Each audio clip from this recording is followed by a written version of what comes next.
warahmatullahi wabarakatuh. Salam horor.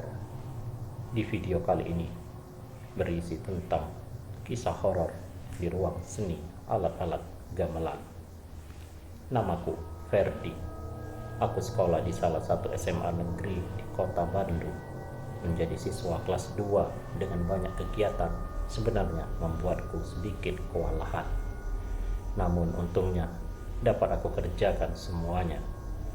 Kebetulan di tengah ujian kenaikan kelas ini, aku dan tim ekstra kurikulerku dihadapkan kepada sebuah lomba. Jadi di sela-sela ujian, aku pun harus mengikuti ekskul. Namun untuk mencapai hasil yang maksimal, memang harus ada pengorbanannya. Sekolahku tidak terlalu besar, namun renovasi yang dilakukan di sekolahku ini membuat sekolahku sekarang lumayan tampak terlihat agak besar. Dengan bangunan yang ditingkatkan dan karena renovasi besar-besaran tersebut, beberapa ruangan pun dipindahkan, bahkan ada beberapa yang belum jadi. Aku sempat kebingungan mencari ruang kesenian. Saat itu, aku membutuhkan sebuah kendang untuk digunakan sebagai propertiku nanti. Aku menghubungi guru kesenianku dan ternyata ruang kesenian itu sudah pindah ke lorong belakang sekolah. Dulu di sana merupakan rumah warga sekolah, namun sekarang sudah dikosongkan. Ada beberapa ruangan yang tidak terlalu besar sekarang dijadikan gudang, dan salah satunya adalah ruangan kesenian. Aku diberikan kunci ruang kesenian dan guruku berpesan kalau sudah dipakai, kembalikan ke ruang kesenian dan jangan lupa menguncinya. Lalu aku pun mengiyakan. Tibalah hari pementasan. Aku disibukkan dengan barang-barang bawaan untuk dimasukkan ke mobil bak, dan ketika mobil akan berangkat, aku hampir saja lupa membawa kendang. Aku pun bergegas menuju ruang kesenian dan membuka kunci ruangan itu, dan aku melihat alat-alat gamelan tersimpan kurang rapi. Aku pun mencari kendang. Ternyata kendang tersebut berada di ujung ruangan dekat sebuah gong. Aku pun segera mengambil kendang dan bergegas keluar dari ruangan itu, dan tidak lupa untuk mengunci ruangan kesenian. Perlombaan pun berjalan lancar, dan sekitar jam 7 malam pengumuman pemenang pun diumumkan dan timku menang. Kami pun bersorak gembira. Setelah mengurus administrasi, kami pun pulang. Namun beberapa orang termasuk aku harus kembali ke sekolah karena harus mengembalikan properti, dan sekitar jam 9 malam kami pun tiba di sekolah dan segera menyimpan properti di aula. Ketika semua sudah di aula, aku hampir saja lupa untuk menyimpan kendang ke ruang kesenian.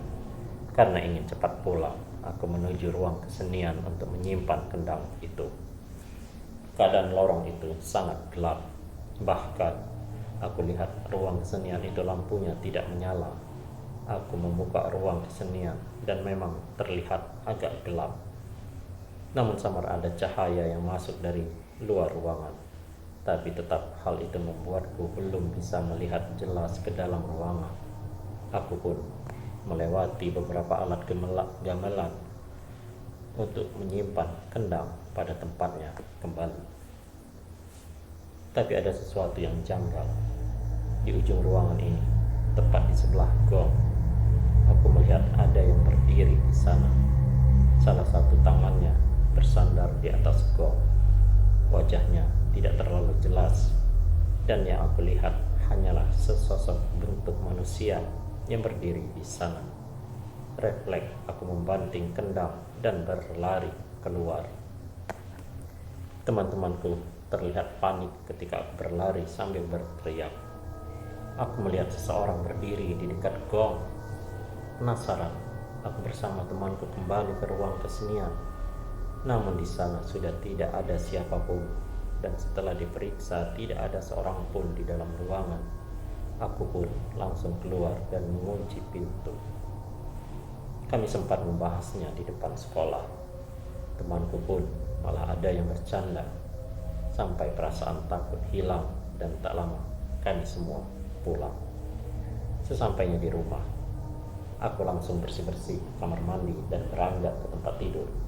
Aku meregangkan otot-ototku sejenak sambil memainkan HP. Suasana rumahku saat itu sudah sepi. Aku melihat jam menunjukkan pukul 10 malam.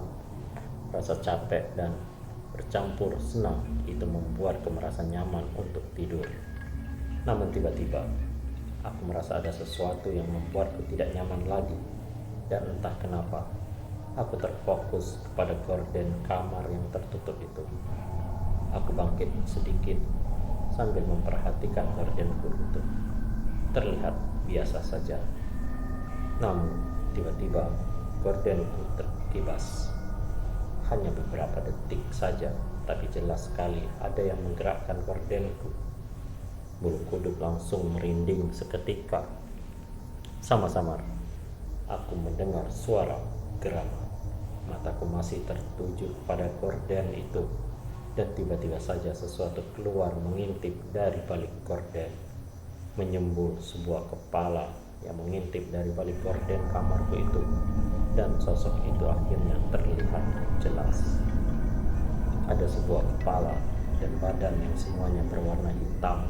Sontak aku langsung lari keluar dari kamar dan segera membangunkan keluargaku. Malam itu pun aku terjaga. Aku menceritakan kepada ayah mengenai apa yang aku alami. Ayahku bertanya apa saja yang aku lakukan seharian itu. Ketika aku menceritakan ruang kesenian, ayahku langsung menegurku bahwa alat gamelan itu tidak boleh dilangkahi, karena alat gamelan itu dinilai sakral dan tidak bisa sembarangan. Aku pun sadar bahwa aku telah melangkahinya. Mau bagaimana lagi, aku pun tidak tahu. Tapi untungnya esok harinya tidak terjadi apa-apa lagi. Namun hal itu menjadi sebuah pengalaman yang tidak bisa aku lupakan. Demikianlah kisah horor kali ini. Semoga Anda terhibur. Wassalamualaikum warahmatullahi wabarakatuh.